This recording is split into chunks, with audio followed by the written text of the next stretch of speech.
Lucas and Isabella are commuting to work on the subway in the US. They start talking about their experiences using it every day. Wow, the subway is really crowded at this hour. Do you think this is the busiest time? Yeah, this is rush hour. A lot of people are going to work right now. I usually try to take the subway earlier to avoid the crowd. Makes sense. By the way, do you know if we can take phone calls on the subway? It depends. Some subway lines have good signal, but others don't. Have you ever tried making a call? No, I prefer to just send text messages or use voice notes. It's quieter and less distracting. What about you? Same here. I think talking on the phone in the subway is awkward because everyone can hear your conversation. Exactly. Hey, do you know if we're allowed to eat on the subway? I think in most cities it's prohibited to bring food and drinks. Some people still do it, but it's not really allowed. Yeah, I've seen people drinking coffee or eating snacks, but I try not to.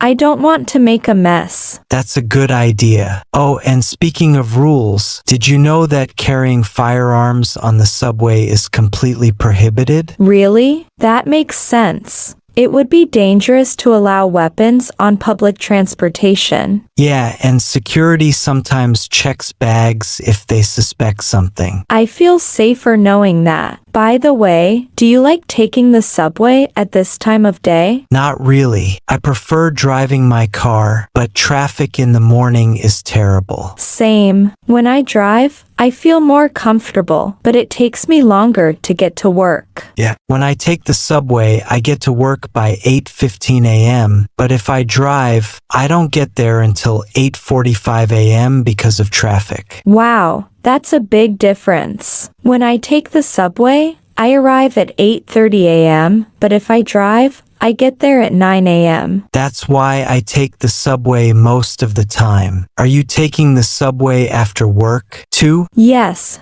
but I might stop for coffee first. What about you? Yeah, I'll take the subway home. Driving during rush hour in the evening is even worse than in the morning. True. How long does it take you to get to work by subway? Around 30 minutes. But if I drive, it takes 45 minutes to an hour depending on traffic. What about you? By subway, it takes me 40 minutes, but if I drive, it's almost an hour and 15 minutes sometimes. Wow, that's a long commute by car. No wonder you prefer the subway. Exactly. It's not perfect, but at least I don't have to deal with traffic stress. True. Well, we're almost at our stop. Hope you have a great day at work. You too. See you on the subway later.